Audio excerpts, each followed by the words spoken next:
All right. I'm sorry we're off to a late start today.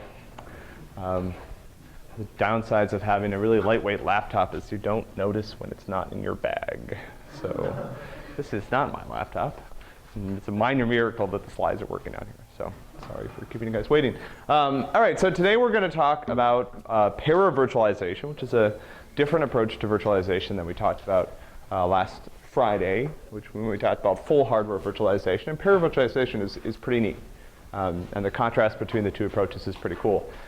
And then I will give you a brief, so that the next, as I announced on Piazza, in the next couple classes, what we're going to do is we're going to sort of do some discussion of some sort of classic systems papers, right? And hopefully, you know, by the time you guys get to this point in the semester, you are both able to read these papers and at least like somewhat interested in them, right? I mean, there are probably more interesting things that you could read, but these papers are pretty interesting, and hopefully they'll be somewhat intelligible. So we'll start on Wednesday with the RAID paper, which is a real, you know, if you've seen the copy of that paper that I posted, it's like a scanned in copy from some dusty library somewhere, but it's a pretty seminal paper. And then next week, so there'll be no class on Friday. Next week we will look at the Google file system, which is also pretty cool. And then what was the last one? I don't remember. I picked. Anyone remember? No, RAID is tomorrow, Google file system, and then scaling Linux. Yeah, that's a neat paper too. Right. So that talks about how to remove bottlenecks from the Linux operating system to allow it to scale well to large numbers of cores. Right. So these are all really kind of neat papers that are right in our strike zone now after talking about operating systems all semester. All right. So I don't really have anything to say. Work on assignment 3. Any questions about full virtualization? Lingering doubts about that before we do just a little bit of review. Yeah. There is this option to BIOS computers that you click on virtualization or something, and only then the VirtualBox works. Yeah, so I don't know exactly what that is, but virtualization is another interesting story where there's been a lot of interplay back and forth between hardware and the operating system. So some of the really gross things, gross things that, for example, early versions of VMware had to do in order to virtualize operating systems. What happened is later versions of Intel architectures, people kind of like this virtualization stuff is happening. So what can we build into our processors to make it simpler, right? So part of that we'll review in a minute, but part of it has to do with enabling certain instructions. And I don't exactly know what they are, to be honest with you, right? But the idea is, as hardware started to see what operating systems and hypervisors and VMMs, the type of support that they needed to do virtualization, there's been hardware support added to make that process more efficient in particular, right? It's a good question. Yeah, Adam. Why do we have to use software rendering? What's that? Software rendering on VMs. I don't know. That is a good question, and one that I am not sure about. Right? It's possible that VirtualBox isn't able to expose the hardware rendering support to the operating system, to the guest operating system, right?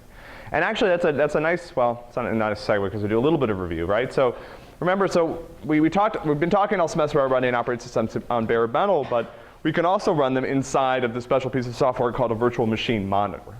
Today, when we start talking about Zen uses the term hypervisor for this particular piece of code, right? But it's really the same thing. We refer to the operating system right inside as the guest. And virtual machines are different than physical machines, right? I mean, we can't provide the OS with access to the entire machine because it could use that privilege to configure the machine in ways that we don't want to allow, right? And so essentially, we have to deprivilege the operating system. And we talked last time about ways that approaches that use full virtualization deprivilege the operating system by essentially running it in user mode and then handling exceptions that generates. Today, when we talk about Zen got a little bit more clever, right, about how to do this. And they exploited, it's kind of a neat story. They exploited this feature of the x86 that nobody had really ever used before. It had been there for generations and generations of the processor. No one had used it, right? Zen was like, we could do something with this. I'm sure that's why, when they put it in there, in 1970, they were like, in 2003, somebody will figure out what to do with these things, right? Probably not. I don't know. I don't know why. It's a great question why that feature was there at all, right? So remember, and actually Zen highlights this very nicely, right? The requirements to be a virtual machine monitor, right? Or requirements to implement a virtual machine. Does anyone remember what some of them are? Yeah, James. The last one was perform. Well, performance is a big one, right? I mean, there's no use doing this if it's dog slow, right? And how do we make it fast?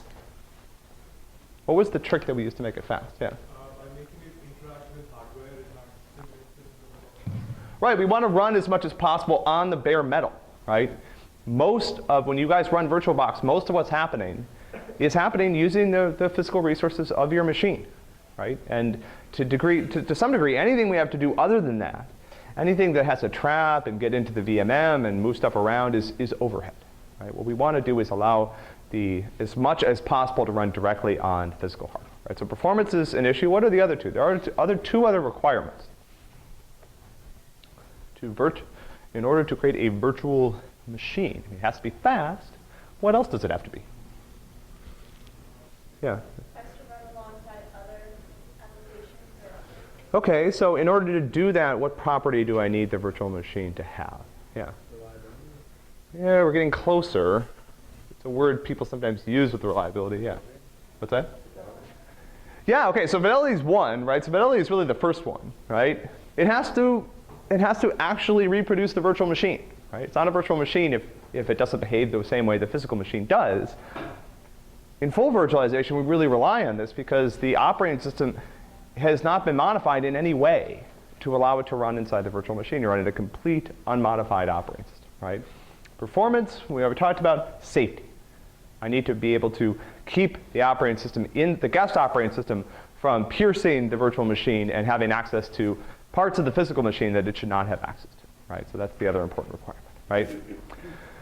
So we talked in full virtualization about, the trick we're going to play is we're going to run the operating system essentially without kernel privilege.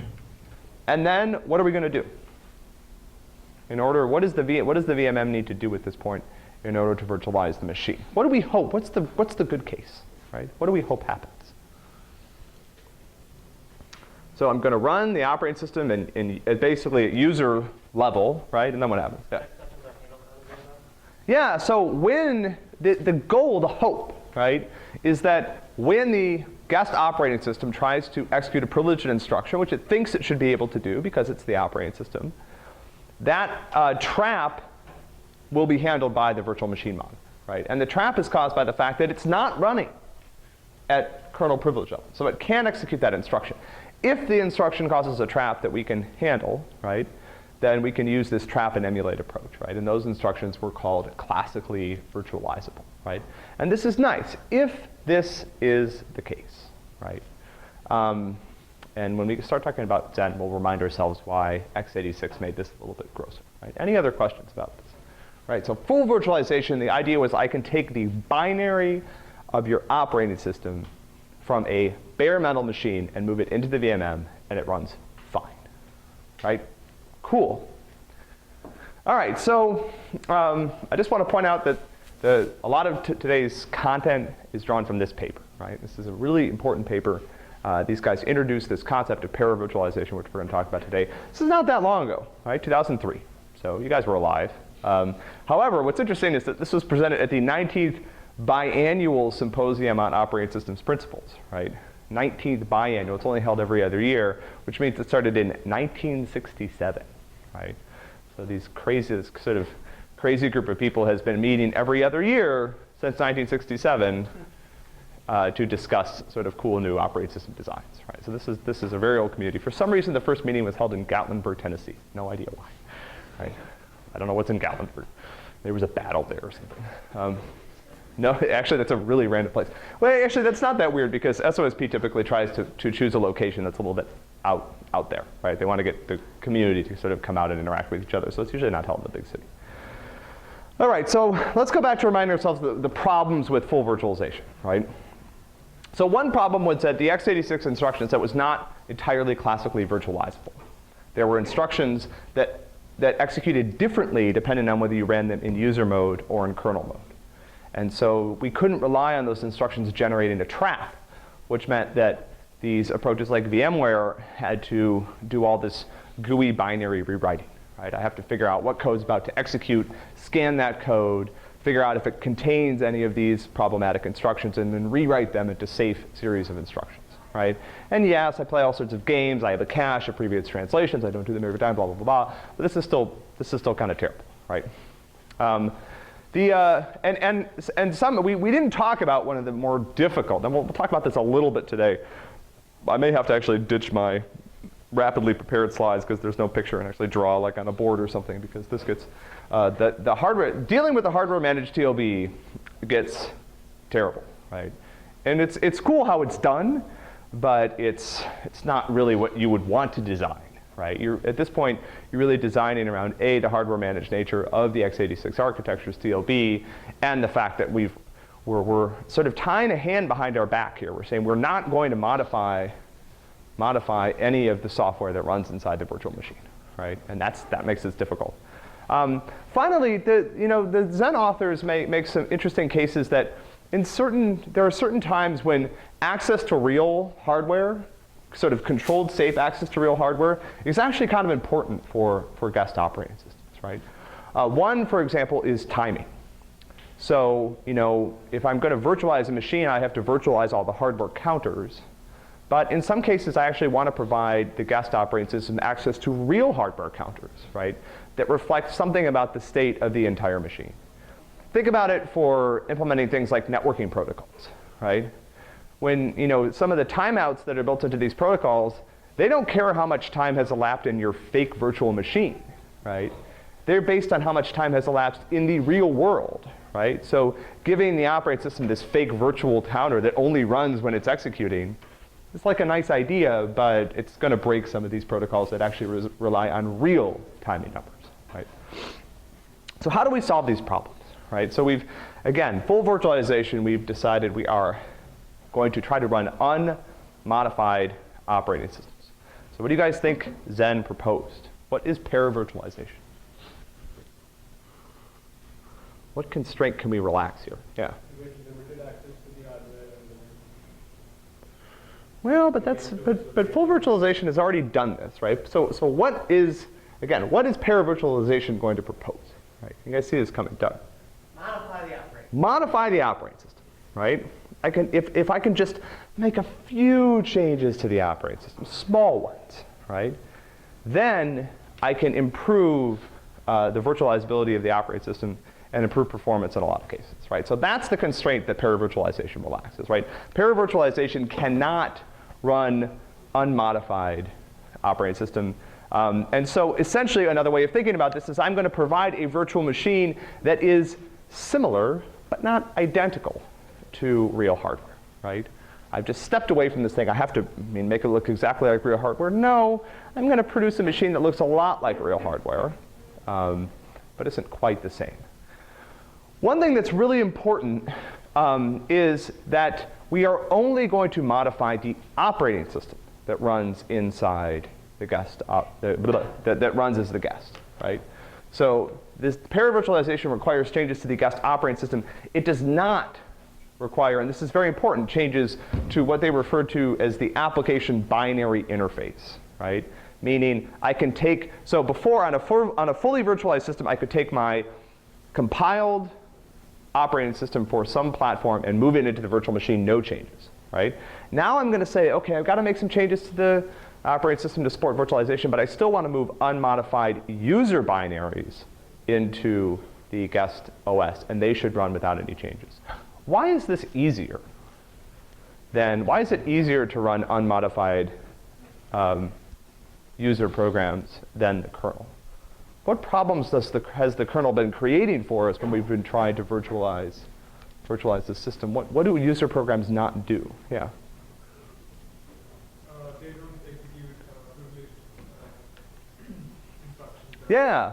So the nice thing about user programs is, I don't have to worry about them trying to reconfigure the machine. That's not what they do, right? They're not allowed to do it. They're always asking the operating system to do it for them. And so the nice thing is I can take the user programs, right, and just move them unchanged into the into the virtual machine. But the reason I can do this is because they're not allowed to execute privileged instructions, right? So these were the design goals of Zen, right? So again, support for unmodified application binaries, right? And essentially they say, look, if we can't do this, nobody is going to use this system, right? No one is going to recompile all of their programs to run inside the system, right? So this is something you have to be able to provide, right? So, fully supporting multi-application operating systems, right? So they want to be able to support common OSs, right? The paper talks about the main thing that they targeted initially was Linux, but they were also able to start modifying Windows and other flavors of Linux to run inside the VM, right? So they need to be able to support common operating systems. What they claim is that paravirtualization is necessary to obtain good performance on what they call uncooperative architectures, like the x86, right? Again, rather than trying to work around all the kinks in the x86 that made it difficult to virtualize, why not just make some small changes to the operating system to make this easier, right? And then finally, this is the thing we talked about with timing. It's not clear, what they're trying to argue is that it's not clear that completely hiding all real physical resources from guest operating systems is good, right? And so we might want to provide access to things like real hardware counters, and actually Zen does this, right? Zen provides access to several types of counters, but one of those counters, to some degree, sort of pierces the VM, right? It runs all the time, even when other VMs are executing on a system that's running multiple virtual machines. Zen's goal in the beginning of the papers, they want to be able to run like 100 virtual machines on a single server, right? They want to take a commodity server and run 100 copies of a virtual machine, right? At the time, this was, kind of an ambitious goal, right? Now this is probably pretty easy. Right, so only modifying the OS kernel, right? That's what Zenwood's going to do, right? So again, just to contrast these two approaches, for full virtualization, I do all this work in the VMM to work around the nastiness of the x86 architecture. And the paravirtualization, I just rewrite the guest operating system, right? That the applications can run unchanged. And I'm going to use the term hypervisor when we talk about Zen. That's essentially the VMM, right? That's just kind of what Zen calls it. All right, so now we're going to go through the dreaded sort of shadow page tables example. And let me just walk through this conceptually first, and then I'll see if people need a picture or whether you can maintain a mental model of what's happening, like on your Google Glass or whatever. All right, so the problem, keep in mind, the hardware TLB is going to walk the process page tables in order to load entries, right? So there are no TLB faults that are delivered to the operating system. This means that the operating system on x86 configures fault handling by modifying these page tables. It also means that the hardware has to know where the page tables are, right? So when in the process of trying to handle a TLB fault, the hardware needs to know the memory address where the process's page tables are being stored, right? It'll go to that address and start poking around to find a translation if one exists. If one exists, it loads it, and the app continues running. The guest operating system is never interrupted, right? OK, so the problem here is that I can't let the guest operating system modify the real page tables, right? There is no way that I can allow the guest operating system to provide the page tables to hardware, because if I did that, the guest operating system could see any memory it wanted to on the machine, right? It could load translations to allow it to see an arbitrary amount of hardware memory, right? So here's what I have to do, okay? Keep in mind, I cannot allow the guest operating system to modify the real page tables. So on a context switch, the guest operating system is going to try, so remember, per process page tables, this is a good review of a lot of the stuff we've talked about, right? So every time there's a context switch on a hardware managed TLB, the OS has to tell hardware, here are the page tables for this process, right? So there's a register in hardware and the MMU that has to hold the address of the page tables for the process, right? So this gets changed every context switch.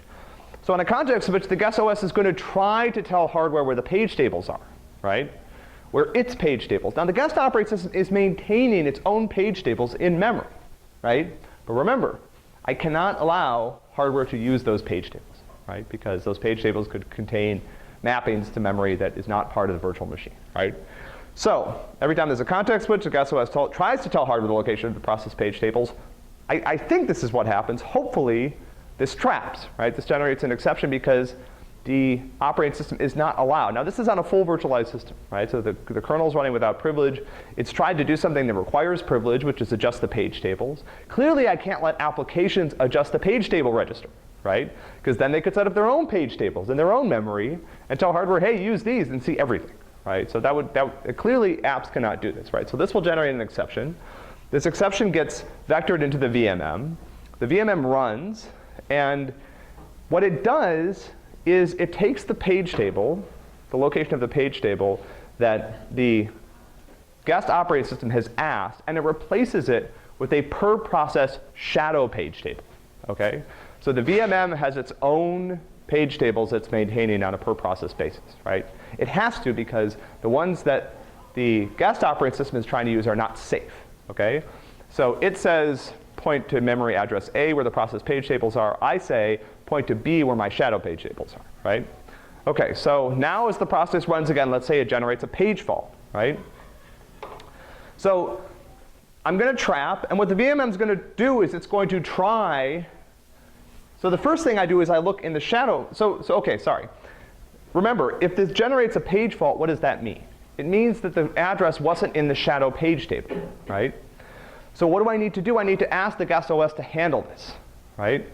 So the guest OS is going to, I'm going to run. I'm going to see.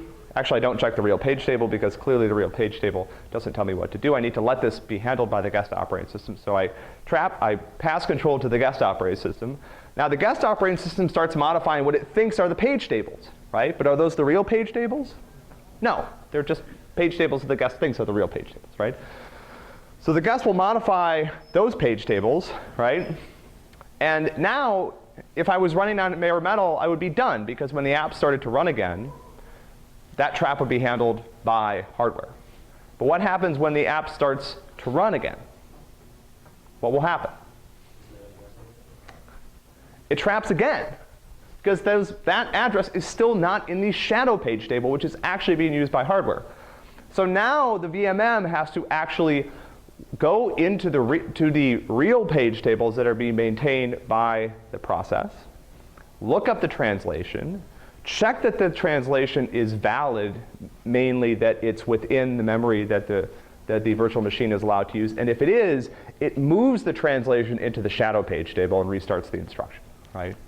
Oh, I think sorry, I ran out of space here, right? So, and so that's why they're called shadow page tables. They're designed to shadow changes to the page table that are being made by the guest operating system, right?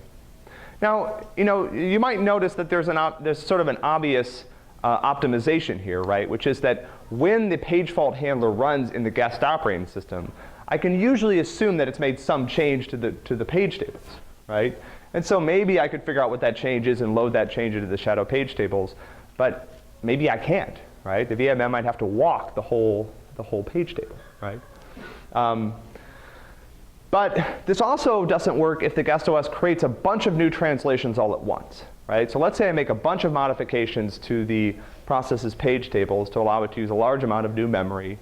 Now the problem is every one of those new translations is going to have to be pulled into the shadow page tables one at a time, right? So again, the guest OS thinks, hey, I've just loaded the page tables with all these translations. That's not actually what happened, right? What's going to happen is those are going to get pulled one by one into the shadow page tables, potentially, right? When does this happen, right? So where's one place where an operating system creates a bunch of new virtual address translations, kind of all at once, right? And not on a page fault path. Yeah. What's that? Yeah, like during fork or exec, right? Fork, I create this whole new address space with a copy of the previous one. Exec, I'm going to blow away the old address space and create a bunch of new things, right? And so part of the problem here is that because I'm trying to so one way of thinking about this is these page tables are this big complex data structure, right? That data structure is supposed to be used by hardware, but I can't let hardware use it because it's not safe. So the VMM has to maintain its own copy of these page tables. Remember, these are per process, by the way, not for the entire system. So now I've got all this overhead of maintaining these shadow page tables. And here's the real problem. because the guest operating system is unmodified, it's not helping me. It doesn't tell me when it makes changes to those that I should validate, right? It just changes this big hairy data structure, and then I need to have a way to figure out later what it did, right? And the way that the VMM uses is it just doesn't load those translations and allows the page fault process to identify places where it needs to check, right? So the page fault, I get a page fault, I look in the real page tables. If the translation's there, I move it to the shadow page tables, right? But this is really inefficient, you know? So this is one place where you might say, hey, a little bit of cooperation between the operating system and the virtual machine monitor, the hypervisor, would go a long way here, right? For example, if the virtual machine, if the guest operating system could notify the virtual machine when it's loaded a bunch of new translations, then the virtual machine monitor can verify all of them and load them into the real page tables, right? So essentially, this is what happens on Zen, right? The way this works is that process page tables are allocated as usual by the guest OS, and that hardware is allowed to use them, right? However, Zen enforces the fact that the process page tables have to be marked as read-only, right? So the guest operating system, after it initializes them, before it can actually set the hardware register to use them, it has to mark all of the page tables as read-only to it, right? So this makes the guest operating system unable to modify the process page tables, right? This sounds like a bad idea, but of course it's required for safety, right? And now, the nice thing is I can read from the page tables if I need to for fault handling, right? So if I need to find out some information about the page, I can do that. However, all the writes to the page tables have to be done by the hypervisor. And the way this is done is some of the changes they made to Linux was they went through and they found the places that were updating page table entries, and they replaced them with what they call hypercalls, right? So hypercalls are like a system call, except the hypercall is a call into the VMM, right? Keep in mind, did operating systems on full virtualized hardware ever make hypercalls? No, they didn't know the VM was there, right? That was the whole point. So here we have explicit acknowledgement from the guest OS that there is a VMM out there, right? Like I don't make a hypercall if there ain't a hypervisor, right? And there's some other tricks they did to make these efficient. The Zen runs inside the same address space as the guest, which is pretty cool. Anyway, so essentially now the nice thing is I can notify the hypervisor every time I need to adjust a translation. The hypervisor validates it and loads it into the page tables. This also allows me to batch translations together. So in cases where I'm making a bunch of modifications to the page table, the guest operating system can load them into a buffer and make one hypercall and have them all validated at once. Right? So this is much more efficient than having them faulted into the page tables one at a time. Right? All right. So how many? So now let's talk. This is kind of fun too. How many people remember x86 privilege rings? I don't know why. I guess I've talked about them like 10 times. Well, here they are, like rings to the rescue. It's this great moment in the Zen paper where they're like, by the way, x86 has this feature, right? It's called privilege rings. It's useful, finally. Like no one had used this. I mean, Linux wasn't using it, Windows was. They mentioned that I think OS2 used it briefly to do some funky thing where they allowed a certain type of semi-privileged app to directly access certain types of hardware. Don't ask me why. OS2. Anyone used OS2? I think it's gone. Sad. Anyone know what OS2 was until I just mentioned it? Better version of DOS, basically.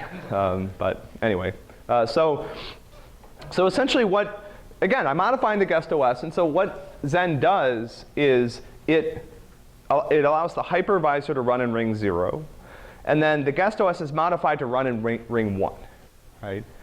Apps still run in ring 3. And there are cases where there are certain types of traps will be handled by ring 0, and certain types of traps will be handled by ring 1, right? And I also think that the x86 architecture, if I remember correctly, they allow you to they allow you to essentially have memory be configured on a per ring basis. So there's memory, for example, that only ring 0 can modify. This is how Zen protects itself, right? So Zen runs in ring 0. it loads itself into the very, very top of the guest operating system's address space.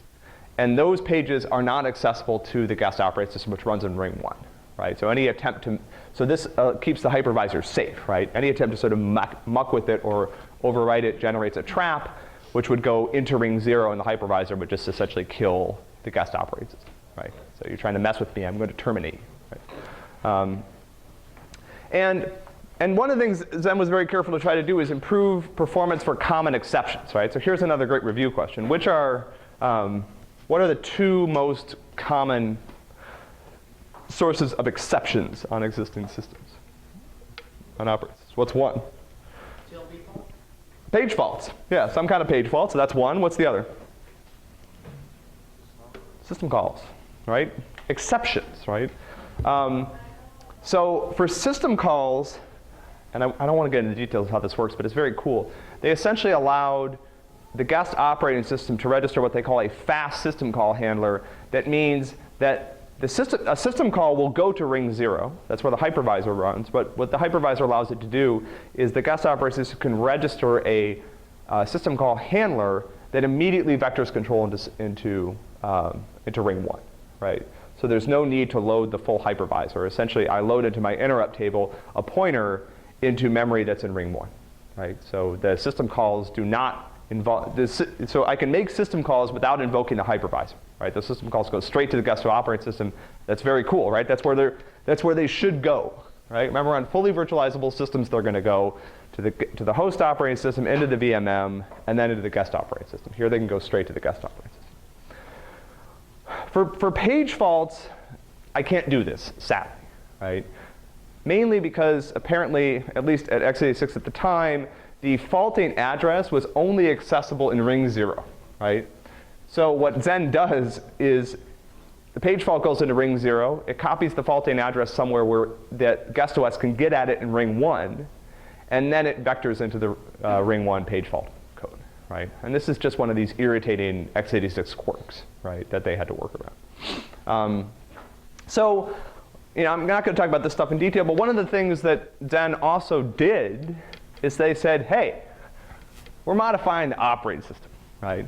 So let's fix some other things, right? For example, disk and networking on some virtual machines was really, the performance was really quite bad. And I don't know all the details, but the reason was partly because the virtual machine was being forced to emulate actual physical disk drives and hardware, right? Zen said, hey, you know what? We're going to create a simplified networking virtual network driver and a virtual disk driver that are really efficient at moving data between the hypervisor, which is going to actually access the underlying disks, and the guest operating system. And we'll just build drivers for them in the guest operating system and have the guest operating system load them, right? So this makes this much, much more efficient, right? All right, so how many people have ever used Zen or configured a machine with Zen on it? Yeah, OK. So Zen is designed, remember, Zen is really designed as a server platform. It's not something that you're going to use to run an operating system next to another operating system on your laptop, right? And one of the other kind of clever things that Zen did was they separated out all the management and control plane of the server that was hosting these virtual machines into what's called domain 0. DOM 0 on it. So there's a special piece of control plane software that runs there, and that's responsible for doing things like creating new virtual machines, allocating memory in between virtual machines, and things like that, right? Starting up a virtual machine, shutting it down, creating snapshots, and things like this. So they've factored out all of this stuff from the actual hypervisor, which makes the hypervisor a lot smaller, right? So here's an example of a Zen system. I have my control plane running as DOM 0, and here I have 3 guests, a Linux guest, a BSD guest, and an XP guest. And you notice that they've pointed out here that there are device drivers loaded on these machines that are Zen aware, right? That's required to deal with their nice network and block drivers, right? They're not emulating real hardware. They said that's stupid. Just build a better networking card that isn't terrible, right? And what's interesting, actually, is some of the features that Zen and other paravirtualization approaches proposed for more efficient use of things like the network actually ended up getting implemented by hardware later, right? Hardware guys were like, oh, that's a good idea. Let's do that, right? And so there are NICs, that have much better support for virtualization, right? And there are some later papers about Xen where they talk about how terrible and ugly it was to virtualize certain network interfaces, partly for a very simple reason, which is a packet comes in, and what does Xen have to figure out? So what's a little different about this, right? So a packet comes in on the actual physical networking hardware. What does Xen have to figure out? Yeah. Yeah, which operating system does this even go to, right?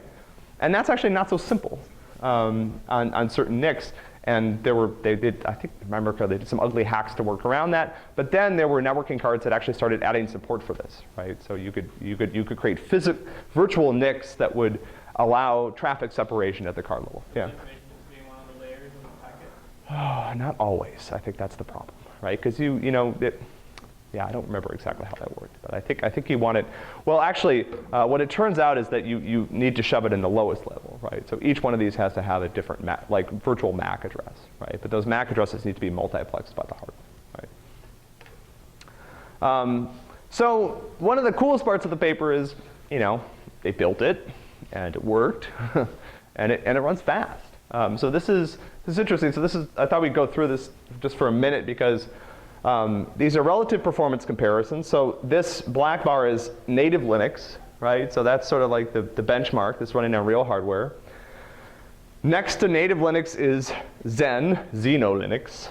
And then the other 2 points of comparison are VM Workstation and what's called user mode Linux. I don't remember even what that is, honestly.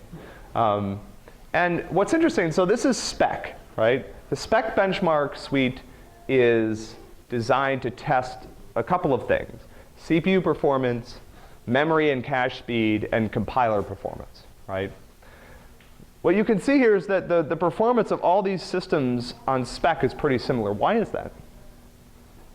Based on what I just told you, what does spec not test? Network, I/O, system calls, fork. Also, spec is like spec is an architectural benchmark suite, right? It's designed to tell you how fast the underlying hardware is. Part of it, what it doesn't want to do is let the operating system get in its way, right? So it's not trying to test the operating system. This is a good, benchmark lesson, right? Spec is not testing the things that Xen was trying to be good at. Xen's quite good at spec, but so is everybody else, right? But the big performance differences, did you have a question? Okay. The big performance differences start when we start looking at other things, right? Linux build time. For some reason, the Linux community has used the time to build Linux as a benchmark for a long time, right? Partly this is because it's something that kernel developers care about, right? If it builds Linux faster, that's the system for me because I spend a lot of my day waiting for Linux to build. It's true. But Linux build isn't a terrible benchmark. It does.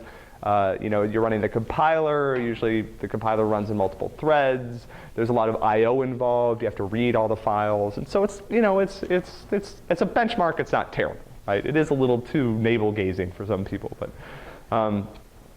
and here you can start to see that the performance of VMware and user mode Linux starts to drop quite precipitously here, right? Partly because of benchmarks in the I/O subsystem, partly because of the overhead of fork and other things, which requires a lot more heavyweight support. And then they ran a couple of database benchmarks. I think this is a web server benchmark and dbench, which I don't remember what that is. Right? All right, any other questions on this? I think I might be out of time. Oh, I've got 2 minutes. Awesome. Any questions on paravirtualization? I will do a. Yeah. I have a question in general. On a single core system, can we have 2 virtual machines contextually? Sure. Oh yeah, that's one of the things the hypervisor did, right? The hypervisor was in charge of allocating physical machine resources to virtual machines, right? So absolutely, right? I'm gonna I could run 100 virtual. I don't know what the specs are. They did some tests where they actually were able to run about 100 copies of Linux on a single machine, all running in Xen virtual machines. I'm pretty sure, in fact, I'm positive that machine did not have 100 cores, right? So the underlying hypervisor is time slicing, the CPU. And one of the things that's just interesting, just let me riff on your question for a minute about virtualization, is people pointed out that, hey, these hypervisors that people are building, they start to look an awful lot like operating system kernels, right? They're a little simpler. You know, so I think there were some people who thought, like, this is a great chance to just start over, right? You know, like, I could build this tiny little, kernel's gotten big and ugly and complicated, and devices are so terrible and confusing, and oh, great, I could write a hypervisor, right? The hypervisor's tiny, right? And it does all these cool things that the OS used to do before it got really ugly, right? So, I mean, to some degree that's true. To some degree, the hypervisor time sharing is a little different. Right? Did that answer your question? Yes. Another thing I want to add was, the purpose of virtualization was to isolate hardware and to protect different operating systems from each other. But if you're sharing it, isn't this very similar to user programming? Oh yeah, I mean, there can definitely be crosstalk between VMs, right? And that's okay, right? I mean, from a performance perspective, you're not isolating them from each other, right? I mean, certainly as you add more machines, things are going to start to slow down, right? But that's okay. Right? Like that's never. I mean, usually depending on your workload, you're going to be faster running on bare metal. The problem is, you imagine if you have 16 different servers running doing different things that have different load patterns. This way I can do dynamic provisioning. And actually, so Zen was clever about things like memory management. The guest operating systems could request memory from the hypervisor temporarily, right? So when I'm not running, my memory can shrink down quite small, and then if I have a bunch of work to do. So it's almost like apps, right on the same machine. All right, so I have like 1 minute, right? Just let me briefly, so for Wednesday, I'm asking you guys to read the RAID paper, right? It's a cool paper, don't get lost in the math, it doesn't really matter, right? That there's a big idea embedded in the paper, which is quite cool, and that's what we'll try to cover on Wednesday, right? But let me just give you some suggestions, right? So the first thing to focus on when you read papers is to pick papers that are not bad papers, right? And there's a lot of crap on the internet, right? So if you're interested in computer systems and you want to find out more and you want to read ongoing research, I'm happy to provide suggestions of places to find good quality papers from people who are doing this stuff that are vetted, that aren't just like some crazy stuff, right? If you read good papers, you'll typically learn something. Don't be intimidated by it. At this point, you guys are pretty much ready to start reading these research papers. Not all of them are going to make sense. Some of them are confusing. Sometimes people who build systems aren't the best at explaining the systems to other people. Sometimes they've created a parallel universe of terminology and ideas that's a little bit off from the one you're used to. Usually there's a big design idea in there, and for the next week we'll try to filter through these papers and just say, what's interesting about it, right? What's important? Each one of these papers, there's a big idea that's buried in, right? And there are a lot of details, but the details can be fun, right? So don't feel like you have to, now when you start reading these, you might just want to sit down and read them from front to back, right? Once you get better at reading these research papers, they're very structured. Don't read them front to back like that for very long. Read a couple that way just to see what's in them, right? But pretty soon you could say, this stuff is important, right? The first couple pages should be able to convince you that the paper is important, right? If you get through those pages and you don't think that they're solving a cool problem, my suggestion is don't read the rest of the paper, because it's not going to get more interesting, right? Like, this is the most interesting part of the paper, right? The rest of it, I mean, it depends on how much you like goo, right? If you really like the technical details and all of those stuff, fine. But if you want something that's neat and the first couple pages don't excite you, stop reading, right? The design, here, again, you can start to skim if you get confused. Evaluation, look at the pictures, right? I'm serious. Start with the pictures, find where they're referenced in the text, but try to figure out because the graphs here are usually what's telling the story, right? The graphs are designed to show you that they've accomplished whatever they wanted you to think that they could do 5-6 pages ago in the introduction, right? The related work, yeah, skippable. But it can be nice to see some you could read the whole paper, or you could read the 2-sentence summary that somebody wrote in the paper in their related work section, right? That's shorter, right? Usually it can be a little defensive, but that's okay. This, just skip entirely, right? Conclusions, the conclusions are the introduction sort of jumbled up and rewritten, right? Nobody reads that part of the paper. The future work, yeah, they have fantasies about what they were going to do next. Usually those never come true. It depends. Right? It depends on the paper. I mean, with Zen, you could read that and you could think, oh, that'd be interesting to see how the future differed from what they thought they were going to do. Right? Finally, most of the time when people start reading research papers, they fall into one of two camps, right? There's people who are like, oh, that's a terrible idea. They're reading like the RAID paper, right? Like, this is the technology that's generated billions of dollars. Oh, it's a terrible idea. Like, no, it's not true. That's an okay idea. Or they're like, wow, that's awesome. That must be really cool. Like, that paper was published in this awesome conference, and it must be all correct, right? And that's not very helpful either, right? Like, the best attitude is to try to go through a paper and just, try to find things that you like about it. Recognize that it was published for a reason, right? But also recognize that people have continued to build these systems and things change, right? So there's things about RAID that don't describe reality anymore, right? Because technology has continued to improve. All right, so on Wednesday, we will talk about RAID.